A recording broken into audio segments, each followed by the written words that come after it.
आप सब उम्मीद करती हूँ बहुत बढ़िया होंगे, मजे में होंगे। मैं भी बिल्कुल बढ़िया हूँ। तो जैसा कि आप सभी जानते हैं, हमने केवीएस पेडागोजी से रिलेटेड एक सीरीज स्टार्ट की है जो कि टीजीटी, पीजीटी और पीआरटी सभी पोस्ट के लिए बहुत ही इंपॉर्टेंट है। तो आज की इस वीडियो में हम उसी सीरीज का नेक्स्ट टॉपिक डिस्कस करेंगे और आज का हमारा टॉपिक है अंडरस्टैंडिंग एडोलेसेंस, जो कि आपका 3rd नंबर वाला टॉपिक है।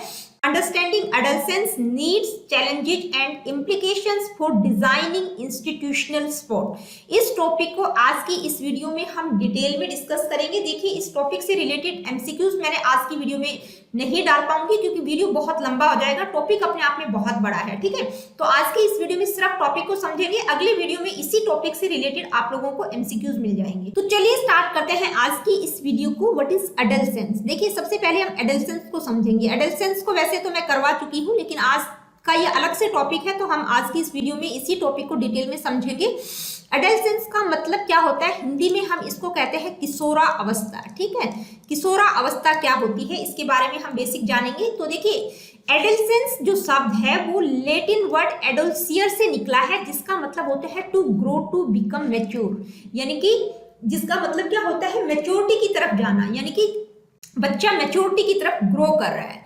It is a stage that lies between the age of 12 to 18 years and ends between the age of 18 to 21 years। देखिए, इस स्टेज की शुरुआत 12 से 18 साल, यानी कि 12 साल के आसपास इसकी शुरुआत हो जाती है और इसका जो एंड पॉइंट होता है, यानी कि कब तक ये रहती है? 21 ईयर्स की एज तक। Adolescence is the transitional stage of childhood and adulthood when a child develops physically and psychologically into an adult. देखिए, एडोलेसेंस यानी कि जो किशोरा अवस्था होती है वो एक ट्रांजिशनल पीरियड होता है चाइल्डहुड और एडल्टहुड के बीच का। यानी कि ये अवस्था किसके बीच में होती है? चाइल्डहुड के बाद शुरू होती है और एडल्टहुड से पहले की। तो इन दोनों अवस्थाओं के बीच का समय होता है एडोलेसेंस, ठीक है। तो यहाँ पर बच्चे में जो है दोनों तरह के चेंजेस देखने को मिलेंगे, फिजिकल चेंजेस भी और साथ ही साइकोलॉजिकल चेंजेस भी यहाँ बच्चे में देखने को मिलेंगे। तो जो चेंजेस होते हैं वो जो एक्सटर्नल चेंजेस होते हैं कुछ, और कुछ इंटरनल चेंजेस होते हैं। तो जो एक्सटर्नल चेंजेस होते हैं वो विजिबल होते हैं, लेकिन जो इंटरनल चेंजेस होते हैं उनको हम नहीं देख सकते। तो वैसे तो ये जो चेंजेस होते हैं नेचुरल होते हैं, बिल्कुल नॉर्मल होते हैं, और ये किसके कारण होते हैं? बच्चों में जो हार्मोन्स चेंज होते हैं उनके कारण इस तरह के चेंजेस देखने को मिलते हैं। तो एडोलेसेंस जो है एक ऐसी स्टेज होती है जिसको स्ट्रेस और स्टॉर्म की स्टेज कहा जाता है। देखिए, बहुत बार आप लोगों ने सीटेट में देखा होगा, बहुत बार ये क्वेश्चन आ चुका है कि स्ट्रेस और स्टॉर्म की जो स्टेज होती है वो कौन सी होती है? तो वो एडोलेसेंस होती है, यानी कि किशोरा अवस्था को हम आंधी तूफान की अवस्था कहते हैं। क्यों कहा जाता है? क्योंकि यहाँ पर बच्चों का कॉन्फ्लिक्ट स्पेशली अपने पेरेंट्स के साथ रहता है, मूडी होते हैं, इमोशनली जो है अनस्टेबल रहते हैं, कभी बहुत जल्दी स्ट्रेस ले लेते हैं, इनसिक्योर फील करते हैं, ठीक है, डिप्रेशन, एंजाइटी, ये सारी प्रॉब्लम उनको यहाँ पर रहती हैं। तो इसलिए जो है इसको क्या कहा जाता है? स्ट्रेस और स्टॉर्म की। और ज्यादातर टाइम जो है अपना बाहर अपने दोस्तों के साथ स्पेंड करना पसंद करते हैं। और ये जो टर्म है स्टॉर्म एंड स्ट्रेस, ये किसके द्वारा कॉइन की गई थी? ये जो टर्म है ये स्टैनली हॉल के द्वारा अपनी एडोलेसेंस बुक उन्होंने लिखी थी 1904 में। उसमें इस टर्म का उन्होंने यूज किया था कि ये जो अवस्था है ये स्ट्रेस एंड स्टॉर्म की अवस्था है। जहां पर आप लोगों से ये मीनिंग भी पूछा जा सकता है कि जो टर्म यूज की गई है स्टॉर्म एंड स्ट्रेस, स्टॉर्म का क्या मतलब होता है, स्ट्रेस का क्या मतलब होता है? तो आप लोगों को पता होना चाहिए। स्टॉर्म का मतलब होता है decrease level of self control, यानी कि तूफान इसलिए ले आते हैं क्योंकि उनका अपने ऊपर कंट्रोल नहीं रहता। और स्ट्रेस का मतलब क्या होता है? इंक्रीज लेवल ऑफ सेंसिटिविटी, यानी कि बहुत ज्यादा सेंसिटिव होते हैं इस स्टेज में। तो इसलिए इसको स्ट्रेस और स्टॉर्म की अवस्था कहा जाता है। स्ट्रेस का मतलब क्या होता है, स्टॉर्म का मतलब क्या होता है, ये आपको पता होना चाहिए। फादर ऑफ एडोलेसेंस, यानी कि किशोरा अवस्था के फादर किसको कहा जाता है? तो वो कौन है? स्टैनली हॉल है, ठीक है। The term puberty is sometimes equated with adolescence. Both the terms are not the same. Puberty is only a small part of the larger process of adolescence। देखिए, एक टर्म है प्यूबर्टी, ठीक है, बहुत important term है, इससे related question भी आपको देखने को मिल सकता है। तो प्यूबर्टी का हिंदी मीनिंग होता है यौवन आरंभ। तो कई बार क्या होता है, एडोलेसेंस और प्यूबर्टी दोनों को एक ही चीज समझ लिया जाता है, तो दोनों टर्म बिल्कुल डिफरेंट है। प्यूबर्टी का मतलब होता है बच्चा एडोलेसेंस की तरफ बढ़ रहा है, एक तरह से एडोलेसेंस का स्मॉल पार्ट हम इसको कह सकते हैं, या इसके लिए हम अर्ली या प्री एडोलेसेंस शब्द का प्रयोग कर सकते हैं, ठीक है। यानी कि जो 10 से 12 साल की उम्र होती है उसको क्या कहा जाता है? प्यूबर्टी टाइम कहा जाता है। तो एक तरह से जो किशोरा अवस्था होती है उसकी जो शुरुआत होती है उसको प्यूबर्टी टाइम कहा जाता है। तो प्यूबर्टी का मतलब क्या होता है, is the process of physical changes through which a child's body matures into an adult body capable of sexual reproduction। यानी कि यहाँ पर बच्चे में कुछ फिजिकल चेंजेस देखने को मिलते हैं, यानी कि फिजिकली वो एक एडल्ट की तरह मेच्योरिटी उसमें दिखाई देती है, जहां पर बच्चे में सेक्सुअल रिप्रोडक्शन की कैपेबिलिटीज देखी जा सकती है। Most critical phase of a persons life, देखिए किसी भी व्यक्ति की लाइफ का बहुत ही क्रिटिकल फेज होता है ये जो एडोलेसेंस स्टेज होती है। ये एडजस्टमेंट की प्रॉब्लम यहाँ बच्चों को रहती है, इसको अनरियलिज्म की स्टेज भी कहा जाता है। अनरियलिज्म क्यों कहा जाता है, क्योंकि जो किशोर होता है वो वास्तविक दुनिया में न रहकर काल्पनिक दुनिया में रहता है, ठीक है, इसलिए इसको अनरियलिज्म की स्टेज भी कहा जाता है, क्योंकि इमेजिनेशन हवाई के लिए वो बनाता रहता है। इसकी स्टेजेस की अगर हम बात करें तो 3 मेन स्टेजेस हैं, प्री एडोलेसेंस, अर्ली एडोलेसेंस और लेट एडोलेसेंस। तो गर्ल्स में जो है प्री एडोलेसेंस का जो टाइम पीरियड होता है वो क्या होता है और बॉयज में क्या होता है, ये आप लोग एक बार देख लीजिएगा, क्योंकि एग्जामिनर इस तरह से क्वेश्चन पूछ सकते हैं, ठीक है। तो ये कुछ इंपॉर्टेंट टर्म्स थी जो कि एडोलेसेंस से रिलेटेड थी, यानी कि एडोलेसेंस होता क्या है, इसको क्या क्या कहा जाता है। अब हम बात करेंगे कैरेक्टरिस्टिक्स की। वैसे तो जो टर्म्स हमने डिस्कस की हैं उन्हीं के अंदर कैरेक्टरिस्टिक्स आ चुकी हैं, लेकिन फिर भी मैं आप लोगों को बता देती हूँ। तो यहाँ पर मैं बता दूं कि जो कैरेक्टरिस्टिक्स हैं एडोलेसेंस की, यानी कि किशोरावस्था की जो विशेषताएं हैं, यहाँ पर मैंने सिर्फ 5-6 कुछ मेन कैरेक्टरिस्टिक्स डाली हैं। बाकी आप लोगों को जो कैरेक्टरिस्टिक्स हैं वो किस तरह से पढ़नी पड़ेगी, यानी कि जो हमने डोमेन्स डिस्कस किया था, फिजिकल, कॉग्निटिव, सोशल, इमोशनल और मोरल डेवलपमेंट जो हमने डिस्कस किया था, उसमें मैंने अलग अलग स्टेजेस के दौरान बच्चे में किस तरह के चेंजेस होंगे वो सारे बताए थे। तो जैसे फिजिकल डेवलपमेंट की जब हम बात करते हैं तो जब एडोलेसेंस स्टेज होती है तो बच्चे में किस तरह की फिजिकल चेंजेस देखने को मिलेंगे। कॉग्निटिव डेवलपमेंट की जब हम बात करते हैं या कॉग्निटिव एस्पेक्ट की जब बात करते हैं तो एडोलेसेंस के दौरान बच्चे में कॉग्निटिव लेवल पर क्या चेंजेस देखने को मिलेंगे, सोशली क्या चेंजेस देखने को मिलेंगे, इमोशनली क्या चेंजेस देखने को मिलेंगे और मोरली किस तरह के चेंजेस देखने को मिलेंगे। ये सारे कैरेक्टरिस्टिक्स मैं वहां पर समझा चुकी हूँ, उस वीडियो को आप जरूर देखिएगा। यहाँ मैं सिर्फ कुछ मेन कैरेक्टरिस्टिक्स आप लोगों को बता रही हूँ एडोलेसेंस की, यानी कि किशोरावस्था की कुछ मेन विशेषताएं यहाँ पर मैं बता रही हूँ, जो कि पीछे हम डिस्कस भी कर चुके हैं। तो ये ट्रांजिशनल पीरियड होता है, बच्चे में फिजिकल और साइकोलॉजिकल चेंजेस देखने को मिलते हैं। टाइम ऑफ अनरियलिज्म, यानी कि अवास्तविकता का टाइम हम इसको कहते हैं। प्रॉब्लम एज इसको कहा जाता है। यहाँ पर बच्चे में प्राइमरी और सेकेंडरी सेक्स कैरेक्टरिस्टिक्स देखने को मिलती है। फिजिकल चेंजेस की हम बात कर चुके हैं, कुछ फिजिकल चेंजेस यहाँ बच्चे में देखने को मिलते हैं, क्योंकि बच्चा जो है चाइल्ड से एडल्ट की तरफ ग्रो कर रहा है, तो कुछ हार्मोनिकल चेंजेस उसमें आते हैं।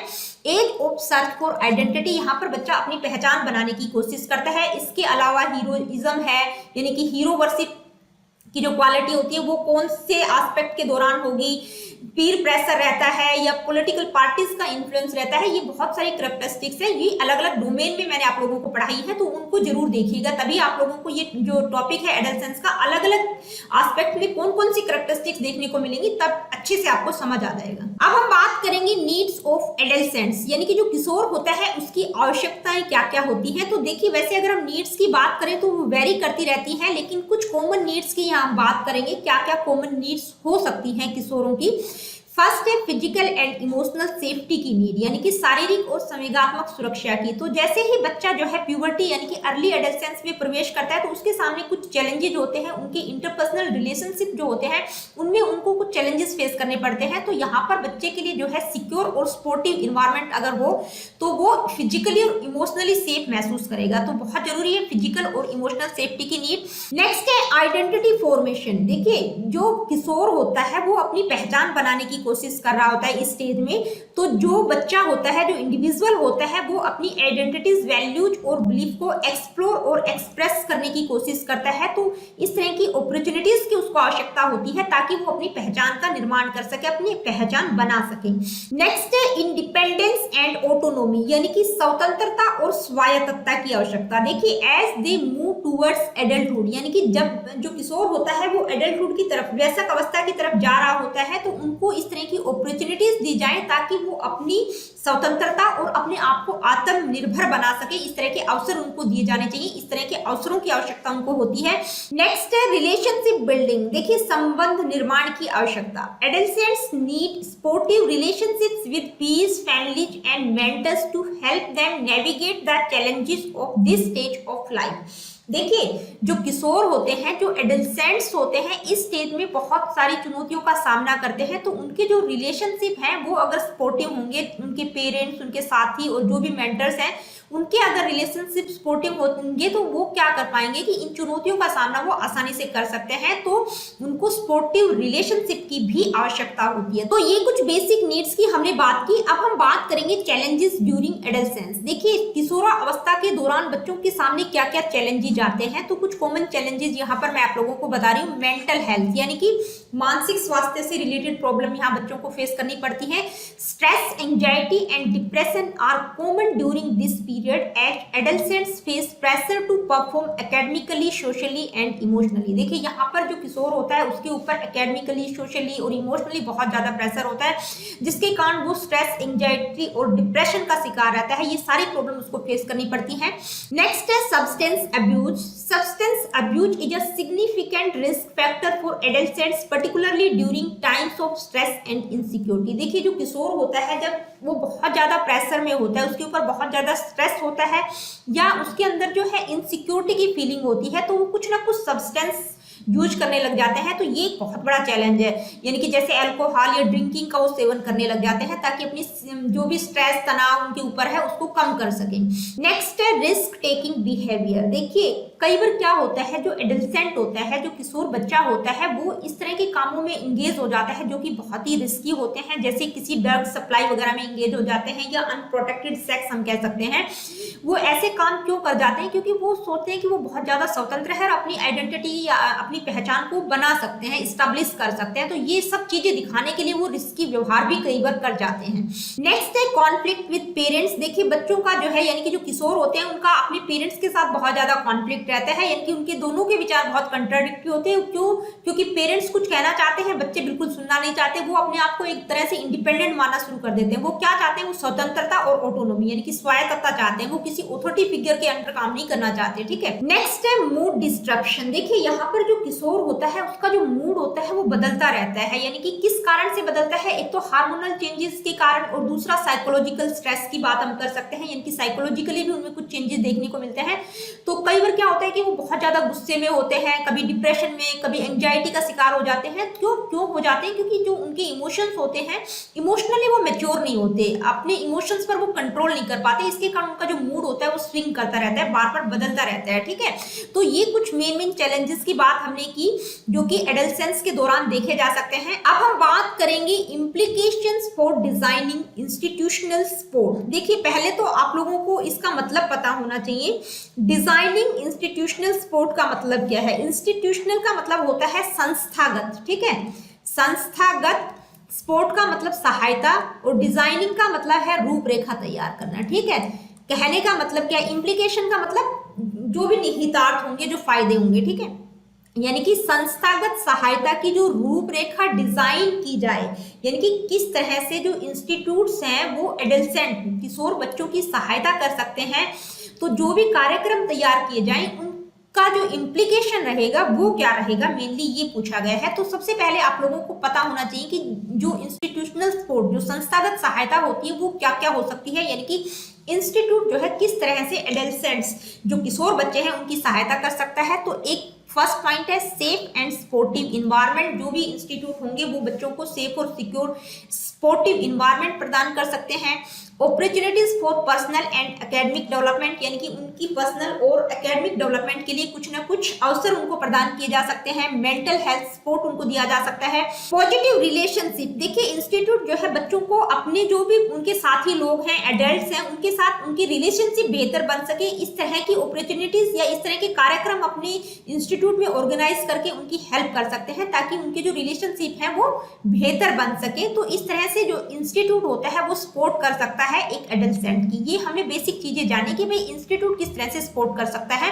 अब हम बात करेंगे इम्प्लीकेशन की, यानी कि implications for designing institutional sports, यानी कि जो संस्थागत सहायता की जो रूपरेखा तैयार की जाए उसका इम्प्लीकेशन क्या क्या हो सकता है। तो कुछ मेन पॉइंट्स यहाँ मैं आप लोगों को बता रही हूँ कि ये इम्प्लीकेशंस हो सकते हैं। जबकि जो भी इंस्टीट्यूशनल स्पोर्ट डिजाइन किया जाए तो उसमें ये इम्प्लीकेशंस कंसिडर किए जा सकते हैं। To support adolescents effectively, it is important to consider the following implications for designing institutional sport. First point है developmental changes. देखिए जो adolescents होते हैं वो बहुत sensitive होते हैं, ठीक है, यानी कि उनको इस तरह का स्पोर्ट चाहिए होता है जो उनकी डेवलपमेंटल नीड्स को पूरा कर सके। डेवलपमेंटल नीड्स में यानी कि ग्रोइंग इंडिपेंडेंस और आइडेंटिटी फॉर्मेशन की हम ज्यादातर बात करते हैं, यानी कि वो इंडिपेंडेंट रहना चाहता है, एक अपनी पहचान का वो निर्माण करना चाहता है। तो इस तरह की अपॉर्चुनिटीज या इस तरह के कार्यक्रम जो है इंस्टीट्यूट में बनाए जाए ताकि उनकी जो डेवलपमेंटल नीड्स है वहां पर उनको फायदा हो सके।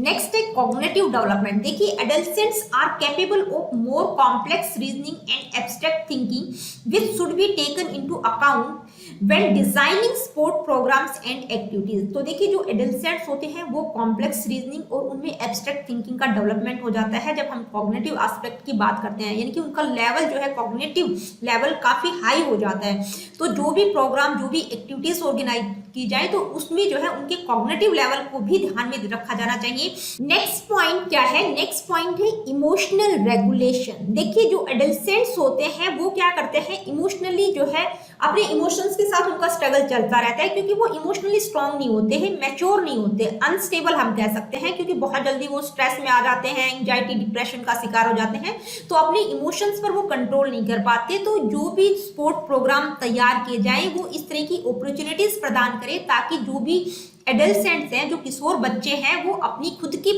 मतलब सेल्फ केयर प्रैक्टिसेस प्रोग्राम उनके अंदर होने चाहिए ताकि वो अपनी केयर खुद कर सकें, ठीक है, इस तरह की स्ट्रेटेजीज बनाई जाएं। नेक्स्ट है सोशल कनेक्शंस, यानी कि सामाजिक संबंध हम इसको कह सकते हैं। Adolescents require opportunities for meaningful social connections including positive relationships with peers and adults. Institutional sport should foster these connections through activities, programs and other initiatives. देखिए जो एडोलसेंट यानी कि जो किशोर होता है वो अपने रिलेशनशिप दूसरे लोगों के साथ, यानी कि अपने माता पिता, साथी लोग, उनके जो मेंटर्स हैं उनके साथ बेहतर रिलेशनशिप बन सके, सामाजिक तौर पर वो परिपक्व हो सके।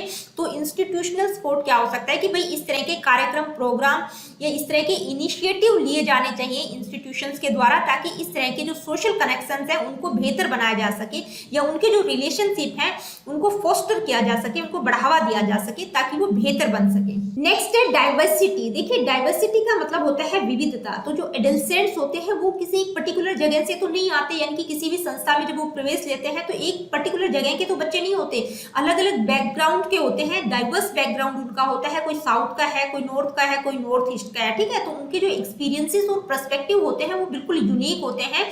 तो जो भी स्पोर्ट प्रोग्राम बनाए जाए, यानी कि जो इंस्टीट्यूट स्पोर्ट प्रोग्राम तैयार करे उसमें एक तो क्या होना चाहिए, एक तो वो कल्चरली रिस्पॉन्सिव होने चाहिए, यानी कि उनकी संस्कृति का प्रभाव होना चाहिए, सांस्कृतिक रूप से उत्तरदायी होने चाहिए। दूसरा इंक्लूसिव होने चाहिए। इंक्लूसिव किस लिए होने चाहिए, ताकि जितने भी इंडिविजुअल्स हैं उनकी सभी की जो नीड्स है उनको ध्यान में रखकर वो बनाए जाने चाहिए।